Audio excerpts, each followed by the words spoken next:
Olá a todos que acompanham esse canal, mais uma vez sejam bem-vindos. Hoje eu vou abordar com vocês um tema que é recorrente na vida humana e está relacionado ao preconceito e a um comportamento que traz bastante sofrimento à vida de milhões de seres humanos pelo mundo. A morte de um homem negro após violenta ação policial em Minnesota, nos Estados Unidos, tem causado indignação e comoção em todo o mundo, até porque a morte dele diz respeito à morte de milhares de pessoas afetadas como ele pelo ódio racial, pelo preconceito e pela intolerância. George Floyd, de 40 anos, morreu asfixiado em 25 de maio de 2020, enquanto um policial que o rendia manteve-se ajoelhado sobre seu pescoço. Fortes imagens que circulam amplamente nas redes sociais, filmadas por testemunhas, mostram que Floyd afirmou que estava sendo sufocado diversas vezes e uma marca do que ele falou: não consigo respirar. Ele disse isso repetidamente. No entanto, o policial permaneceu na mesma posição. Em outro momento ele clamou: não me mate. Nada disso foi suficiente para deter aquilo que resultou na morte de Floyd. No Brasil existe uma rotina de brutalidade que transcende aquilo que chega ao conhecimento da imprensa e é noticiado sobre a violência contra negros.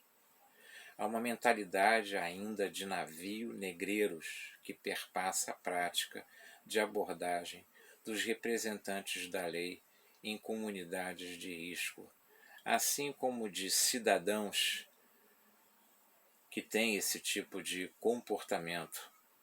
O discurso de um país que defende a diversidade e que é caloroso, acolhedor com os estrangeiros, não traz sua tônica de tolerância, de acolhimento, hospitalidade com aqueles que residem aqui. Que vida humana, então, importa, se a gente for pensar sobre isso?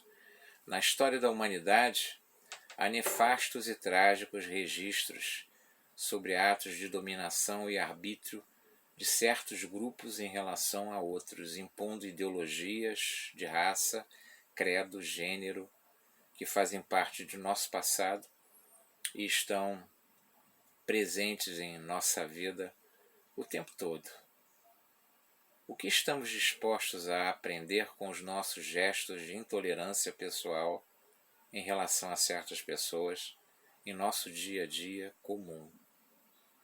Quando condenamos a intolerância de terceiros, a gente procura minimizar os danos causados pela intolerância que preferimos não ver em relação a pessoas de nossos relacionamentos?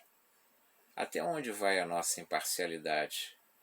Muitos arbítrios são praticados por aqueles que, no exercício do poder, que é amado em detrimento dos seres humanos, poderiam ser contemplados com uso consciente e lúcido do mesmo. Mas não é isso que acontece.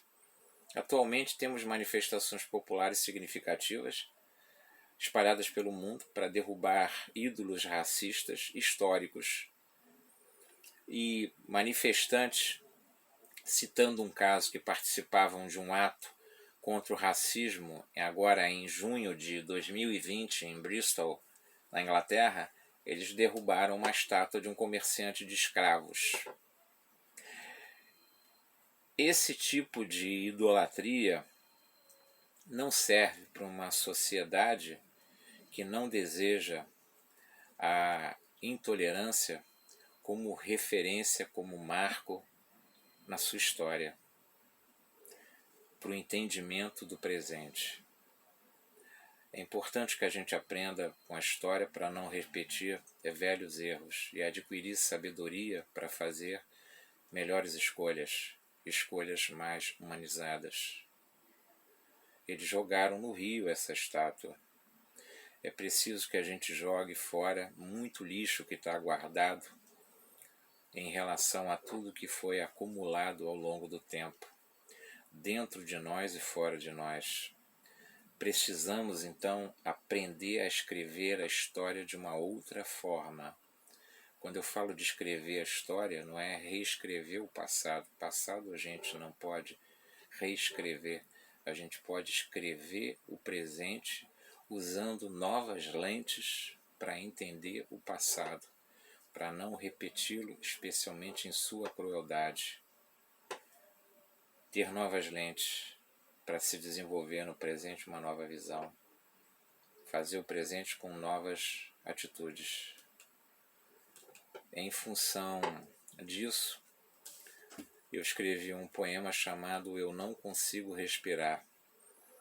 E ele diz o seguinte: faz-se o ar cada vez mais rarefeito quando não respiramos respeito e a violência eleita, gratuitamente servida para deter um suspeito, cobra depois de feita o extermínio da vida.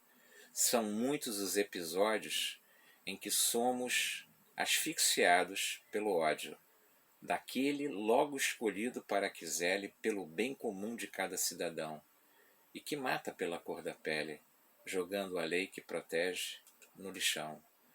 Há um povo acuado num canto social, que é invisível, sem capital, que protesta por tantas vezes seguida contra a justiça corrompida.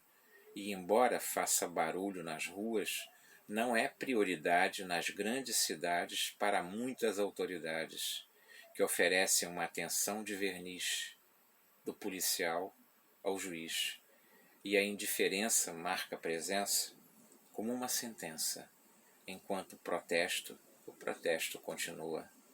Há gritos de socorro antes que alguém morra, em algum lugar desse mundo, uma dor profunda que pede uma ajuda para respirar, um ar que não vai chegar.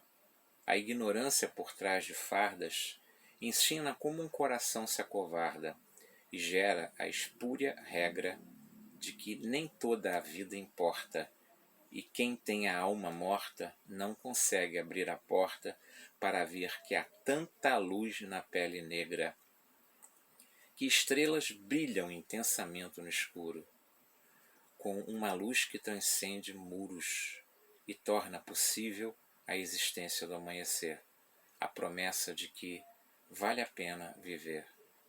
Enquanto o mundo gira, com tantas voltas de insanidade, que ar nos falta quando a brutalidade nos assalta? Enquanto o desamor nos estrangula e rouba a luz do dia bem na nossa cara, quem saberá dizer, quando o caos pressiona a jugular da poesia, o suficiente e o ar essencial para a vida não mais circula aqui dentro da gente? Hoje, na verdade, cada uma de minhas rimas são todas pobres, porque uma tristeza enorme me cobre, e nesse clamor não vou insistir em pedir por favor para a treva hedionda sair de cima, e em meio a todo esse horror quero uma ousadia constrangedora que desafie a geração de agora e as vindouras a partir para cima de uma tal maneira que a luta pacífica assuma a dianteira e nos faça bons guerreiros no vasto campo de batalha em que o olhar inconformista se espalha e não aceita a violência com suas mortalhas e questiona todos aqueles que se julgam donos do destino de tantos, porque hoje eu estou em prantos e não consigo respirar. Quantos George Floyd serão necessários ainda para colidir com a nossa falta de consciência, como fazem os grandes asteroides, e o impacto de seu martírio e sua dor faça-nos despertar de um sombrio torpor, de assistir à preciosidade da vida finda, porque hoje eu não consigo respirar. Reflitam, obrigado pela atenção e fiquem em paz.